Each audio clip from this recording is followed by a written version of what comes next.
파리 연쇄 테러가 발생한 지 이제 일주일이 지났는데요. 공포는 사그라들기는커녕 전 세계로 확산되는 분위기입니다. 지난 주말 서아프리카 말리의 호텔에서는 유혈 인질극이 발생했고, 영국에는 여객선 테러 첩보가 들어와 있고요. 파리는 생화학 테러 첩보가, 또 벨기에에서는 파리 테러와 비슷한 수준의 테러가 수도 브뤼셀에서 발생할 수 있다는 정보가 입수되면서 지금 벨기에 정부는 테러 경보를 가장 높은 단계 4단계로 올린 상황입니다. 현지 상황이 어떤지 우선 벨기에 브뤼셀에 거주하고 계시는 교민 한 분을 직접 연결해보죠. 브뤼셀에서 3년 동안 거주하신 분이세요. 김동민 씨 연결이 돼 있습니다. 김 선생님 나와 계십니까? 예, 안녕하세요. 지금 브뤼셀 분위기 어떤가요? 예, 지금 거리에는 사람들이 거의 다니지 않고요. 예. 백화점이나 큰 건물들에는 거의 지금 문을 다 닫고 있습니다. 문을 닫고 있고. 예. 지하철이나 이런 거 그리고 운행 안 하고. 예, 지하철 운행하지 않고 되도록이면 다 인구 다 밀집 지역, 예. 이제 축구장이라든지 카페, 레스토랑 이런 데는 다 지금 문을 닫고 있는 상태입니다. 거리도 당연히 한산하겠고요. 예. 그리고 오늘 저녁에 테러 경보 수준 최상위로 유지하겠다고 정부가 발표를 했고요. 예, 예. 예, 그래서 내일은 학교 휴교령이 떨어졌고 초등학교뿐만 아니라 대학교까지 다 휴교령이 떨어진 상태입니다. 예. 그러니까 파리 테러 수준의 테러가 발생할 수 있다, 이런 첩보가 입수됐다는 건데, 정부는 구체적으로 어떤 테러 정보라고 좀 밝히고 있습니까? 현재 계속 도주 중인 살라 아브데슬람이라는 사람인데요. 파리 테러범 중에 안 잡힌 한 사람이죠. 압데살람. 예. 예.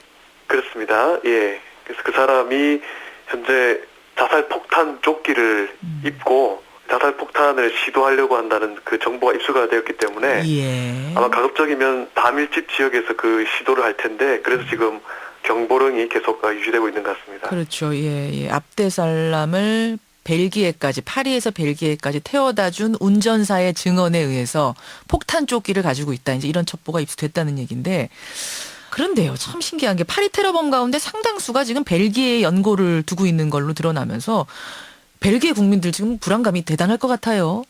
예, 맞습니다. 불안감이 지금 고조가 되어 있고요. 네. 불안감과 동시에 예. 그 모슬림에 대한 어떤 혐오, 어떤 미움 이런 감정들도 동시에 싹트고 있는 것 같습니다. 무슬림, 이슬람 교도들에 대해서. 근데 벨기에 전체 인구가 1,100만 명인데 그중에 64만 명이 이슬람 교도, 즉 무슬림. 근데 그들에 예. 대한 증오가 발생한다 그러면 이거는 상당히 큰 사회적인 갈등이 될 수도 있을 것 같아요.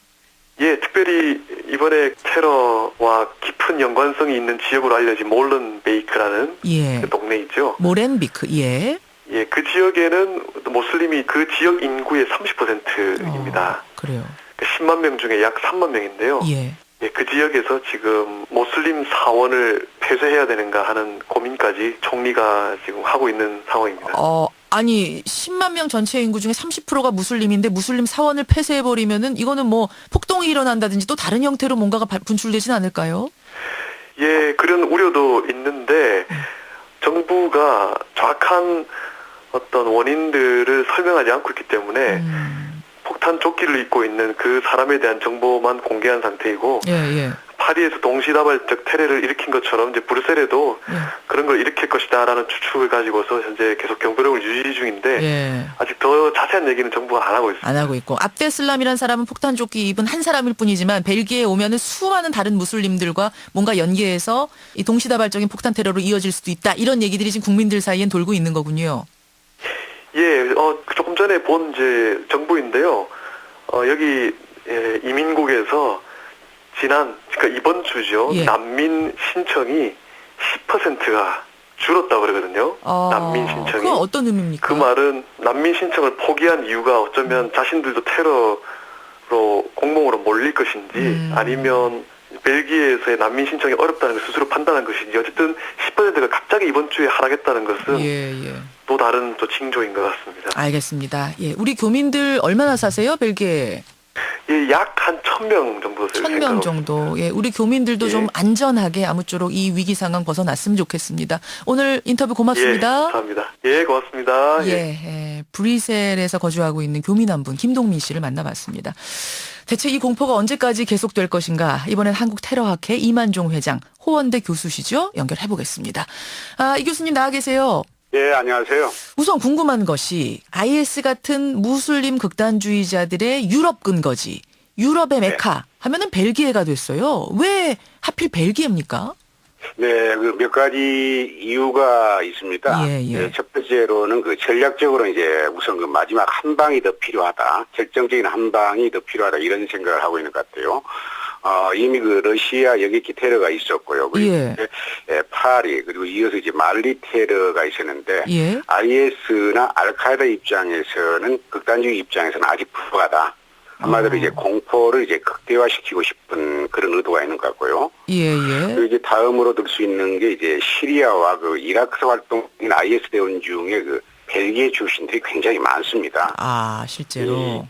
네, 벨기에 같은 경우에는 1,100만 명이거든요, 인구가. 아주 그 유럽이지만 작은 나라인데 이 사람들 중에 이 국민 중에 시리아와 이라크에서 활동 중인 그 이슬람 극단주의 그 대원들이 굉장히 많습니다. 그래서 인구당 가장 많은 나라로 이렇게 나타나고 있는 나라거든요. 그렇군요. 네, 파리 그 테러 그 주동자인 아바우드, 파리 테러 당시 자폭한 테러범들이 전부 이 브뤼셀의 그 빈곤층 거주 지역에서 이렇게 수장했습니다. 모렌비크, 네네. 그리고 이제 들 수 있는 게 이 지역이 무슬림 그 실업률이 굉장히 높습니다. 무슬림들이 30%. 많은데 또 그들이 취직도 못하고 있고. 네네. 이제 다음으로 이제 지형적으로도 벨기에가 유럽에서 정중앙에 위치해 있는데요. 여기저기 움직이기가 좋죠. 네, 통행이 또 이 국가들 간의 그 자유로운 것이 이제 상당히 이제 취약하고요. 또 한 가지 그 들 수 있는 게 무기를 쉽게 구입할 수 있다는 그런 점을 들 수가 있는데. 어떻게 그렇게 무기를 쉽게 구할 수 있죠? 90년대 그 발칸반도 그 내전이 있었습니다. 내전이 있었는데 여기에서 그 나온 무기들 이런 것이 이제 국제 불법 무기 거래가 되면서 이 벨기에에서 굉장히 많이 거래가 됐습니다. 여러 가지 조건들이 맞아 떨어지면서 이제 벨기에가 유럽 그 무슬림 극단주의자들의 온상이 된 건데 지금 테러 첩보가 미국, 영국, 벨기에, 파리 뭐 여러 곳에서 입수가 되고 있습니다. 실제로 테러로 발생 이어질 가능성 있다고 보세요? 네, 그렇습니다. 심리전일 수 있습니다만 가능성은 높다고 이렇게 봅니다. 높다고 왜 그렇게 보십니까? 이 테러리스트들이 노리는 두 가지거든요. 첫 번째가 이제 공포고요. 그리고 이제 주목입니다. 네, IS나 알카에다 같은 입장에서는 이제 미국이라든가 유럽 그리고 세계 여러 곳에 이제 벌집을 쑤셔놓았다 이렇게 이제 생각하고 있을 것입니다. 그래서 유엔이 이번에 그 결의안을 채택하고 또 연합전선을 구축하고 있지 않습니까? 그런데 이제 더 많은 국가가 이제 개입하게 되면은 분쟁이 또 길어질 수밖에 없거든요. 그렇죠. 예, 국제적인 주목을 받을 수 있다는 그런 생각을 가지고 있는 것 같습니다. 지금 그러면 이렇게 연합군이 이렇게 공조해서 뭔가 하겠다, 유엔 결의안도 나오고 이러면은 이럴수록 IS나 알카에다는 더 좋아한단 말씀이세요? 그렇죠. 판을 일부러 이제 키우고 싶은 거죠. 판을 키우기. 그렇다면 아시아도 타깃이 될 수 있단 말씀이십니까? 지금까지 아시아에는 뭐 특별한 첩보라든지 이런 거 없습니다만. 아시아 지역에서는 중국이 제일 취약하다고 이렇게 보여지는데요. 중국이 왜요? 중국의 그 이제 신장 위구르 자치 지역이 있거든요. 이 위구르족들이 분리독립을 외치고 있습니다. 테러가 굉장히 그 많이 발생하고 있고 또 이 위구르족들이 IS 이미 굉장히 그 많이 가담해 있는 그런 게 실정입니다. 그렇습니까? 네네. 아니 지난번에 이희수 교수님하고 이제 물론 전문가신데 인터뷰했을 때 우리나라도 안전지대가 아니다. 그분은 그 말씀하시더라고요. 이만종 회장님도 동의하세요? 네, 저 역시 우리나라 역시 A가 될 수 없다 이렇게 이제 보고 있거든요.